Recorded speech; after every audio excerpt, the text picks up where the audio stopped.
Growing up without emotional warmth doesn't just leave a memory. It shapes the way your mind learns to survive.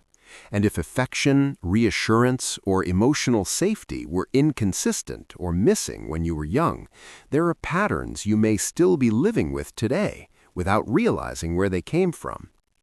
This isn't about blame. It's about understanding what actually happens to the brain when love feels uncertain. Developmental psychology shows that when a child grows up in an emotionally unpredictable environment, the nervous system adapts.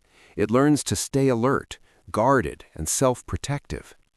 Those adaptations don't disappear with age.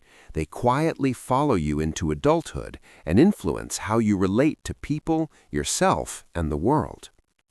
One of the most common effects is constant alertness in relationships.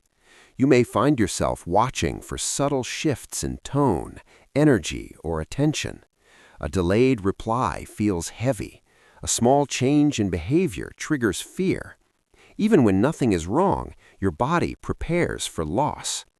This isn't insecurity. It's a nervous system that learned early that connection could disappear without warning. Another pattern is discomfort when love is offered. Compliments feel awkward. Kindness feels suspicious. Support makes you uneasy. When affection wasn't consistent growing up, your brain may have internalized the belief that love isn't meant to last. So when it shows up now, it clashes with what you learned to expect. You may want closeness, but feel unable to receive it fully. You might also notice a drive to earn your worth. Achievement, productivity, perfection, or constant helpfulness become ways to justify your existence. Somewhere along the way, you learned that love had conditions, so you try to meet them. No matter how much you accomplish, it never quite feels like enough. Some people respond differently by shutting down emotionally. When expressing needs once led to disappointment or rejection, numbness became protection. You may feel distant from your emotions, disconnected in relationships, or unsure how to be fully present. From the outside, you seem fine. Inside, you feel muted. Another quiet effect is the fear of being a burden. You avoid asking for help. You minimize your struggles. You apologize for taking up space. This comes from learning early that your needs weren't welcome. Over time, you learn to carry everything alone.